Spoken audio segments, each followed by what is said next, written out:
जय हिंद दोस्तों। नमस्कार। मार्ट साहब यूट्यूब चैनल में आपका हार्दिक स्वागत है। दोस्तों, जैसा कि आप जानते हैं, बिहार में एस्टेट का फॉर्म भरा जा रहा है और बहुत से अभ्यर्थियों ने फॉर्म को फिलअप भी कर दिया, परंतु उनके फॉर्म फिलअप करते ही उनमें कुछ त्रुटियां हो गई और वे घबरा गए कि अब हमें क्या दूसरा फॉर्म भरना चाहिए इत्यादि बिंदुओं को लेकर के हमको बार बार फोन कॉल्स और कमेंट के माध्यम से पूछा जा रहा था।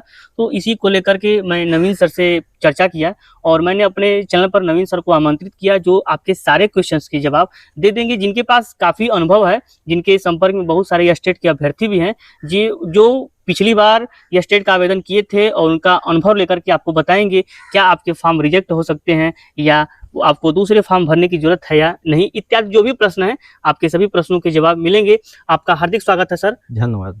सर, हमारे अभ्यर्थियों का बार बार फोन कॉल्स और एसएमएस प्राप्त हो रहे थे कि सर जो है कि हमारे पास जो है कि स्टेट में जो है कि अपलोड जो करना है उसमें सर्टिफिकेट को अपलोड करना है, यदि उनके पास नहीं है तो क्या करें?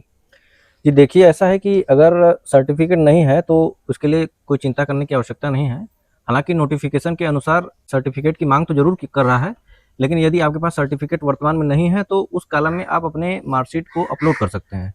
पिछली बार भी कुछ ऐसे अभ्यर्थी थे जिन्होंने अपने उस सर्टिफिकेट वाले कॉलम में मार्कशीट को अपलोड किया था, तो उनका भी फॉर्म कैंसिल नहीं हुआ था, मतलब रिजेक्ट नहीं हुआ था। आप उसको कर सकते हैं, और अगर नहीं किए हैं तो उसके लिए घबराने की कोई ज़रूरत नहीं है। सर, अभ्यर्थियों के क्वेश्चन और आए थे कि जो डॉक्यूमेंट अपलोड करने हैं वे स्व प्रमाणित और या कह लीजिए सेल्फ अटेस्टेड करके अपलोड करने थे, परंतु उन अभ्यर्थियों ने सेल्फ अटेस्ट न करके ओरिजिनल डॉक्यूमेंट को अपलोड कर दिया है, तो वे घबरा रहे हैं, क्या उनके लिए स्थिति बन सकती है? इसके लिए भी कोई घबराने की कोई आवश्यकता नहीं है। अगर आपने ओरिजिनल डॉक्यूमेंट को अपलोड कर दिया है तो उसके लिए कोई सेल्फ अटेस्ट करने की आवश्यकता नहीं है। वैसे भी ओरिजिनल डॉक्यूमेंट को सेल्फ अटेस्ट नहीं करना चाहिए। आप ओरिजिनल डॉक्यूमेंट को फोटो स्टेट करके उसको अगर अपलोड कर रहे हैं तो फोटो स्टेट को अपलोड करने से पहले उसको सेल्फ अटेस्ट कर लीजिए, और तब फिर जा करके उसको स्कैन करके आप पीडीएफ बना करके या जैसे भी उसको अपलोड कर सकते हैं। सर, अभ्यर्थियों की एक क्वेश्चन ये भी थे कि उन्होंने, जो आपने अभी बताया भी कि सर्टिफिकेट की जगह उन्होंने लास्ट ईयर की मार्कशीट को अपलोड कर दिया है, तो क्या उनको दूसरे फॉर्म भरने पड़ेंगे या वही फॉर्म रहने दे, कोई दिक्कत की जरूरत नहीं है?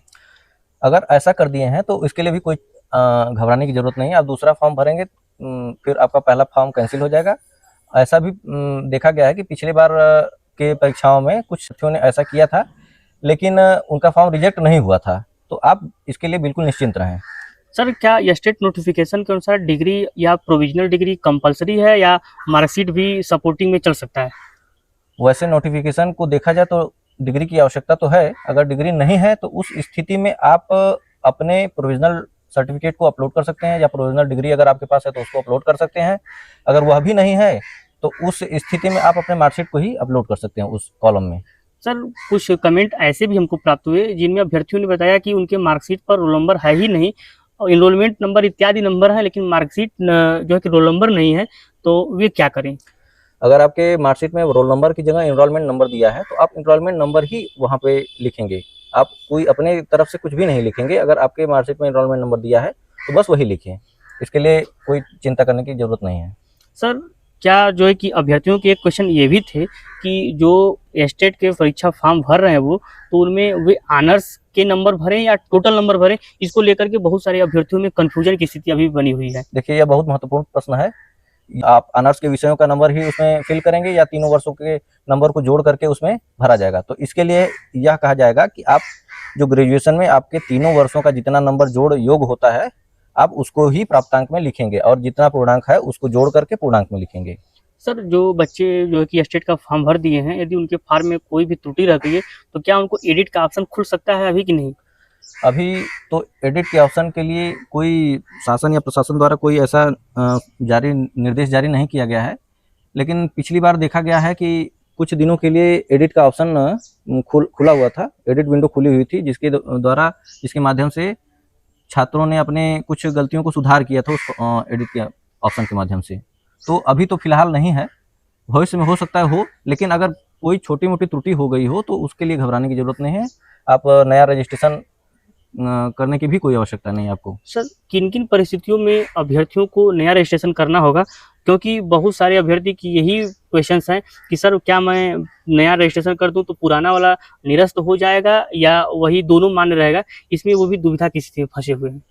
यदि किसी कारणवश पुराने रजिस्ट्रेशन में कोई त्रुटि हो गई है, जैसे जन्म तिथि की या कोई नाम का या कोई पिता के नाम का या कोई अलग ही डॉक्यूमेंट अपलोड हो गया है, तो इस स्थिति में आप नया रजिस्ट्रेशन कर सकते हैं और जिसके लिए आपको पूरा जो शुल्क है उसको देना पड़ेगा। वो वाला जो आपका एप्लीकेशन है वो निरस्त हो जाएगा इस स्थिति में। दोस्तों, आशा और उम्मीद है कि जो सर के द्वारा बताए गए आपके जवाब हैं उनसे आप संतुष्ट होंगे और सारे आपके कन्फ्यूजन भी दूर हो गए होंगे। और इस तरह के कोई भी कन्फ्यूजन आपकी स्थिति बनी हो तो एक बार ज़रूर कमेंट कर लीजिएगा। और हमको ये भी आशा है कि आपके सारे कन्फ्यूजन दूर हो गए हैं और आगे जो भी कन्फ्यूजन होंगे हम लोग उसको दूर करने का प्रयास करेंगे। आज के लिए इतना ही, मिलते हैं अगले वीडियो में, तब तक के लिए नमस्कार, धन्यवाद।